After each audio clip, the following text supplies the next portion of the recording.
Баршаңызға сәлем, сіздермен Алтын. Бүгін сіздермен барлығымызға белгілі сельдь под шубой салатымен бөліскім келеді. Бұл салат әр шаңырақтың дастарханда болу керек. Алдымен селедканы ұсақтап турайтын боламыз. Енді формамызға саламыз. Салатты осындай формаға жасайтын боламын. Бұл менде қаймақтың шелегінің кесіндісі. Енді қайнатылған картопымызды алып, үлкен үккішімізден өткізіп, формамызға саламыз. Үстіне кішкене тұз сеуіп, майонез жағамыз. Үстін тегістейміз. Тегістегенде үстін қатты баспаңыздар. Әйтпесе картоп басылып қалады.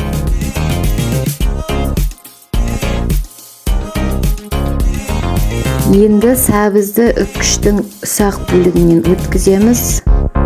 Тұз сеуіп, майонезін жағып шығамыз.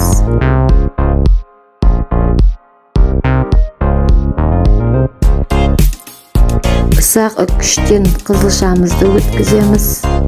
Үстіне майонез жағып, тегістейміз.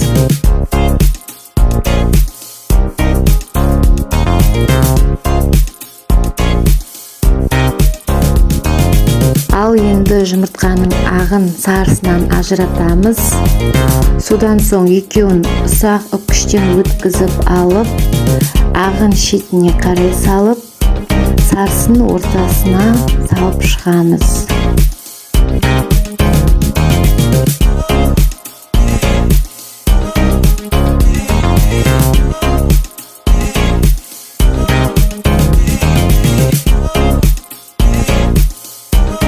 Енді формамызды аламыз, үстіне кішкене аз көп салып әдемілейміз. Міне салатымыз дайын болды, әдемі әрі дәмді болып шықты. Ұнаса лайк басып, комментарий жазып, каналыма тіркеліп кетуді ұмытпаңыздар.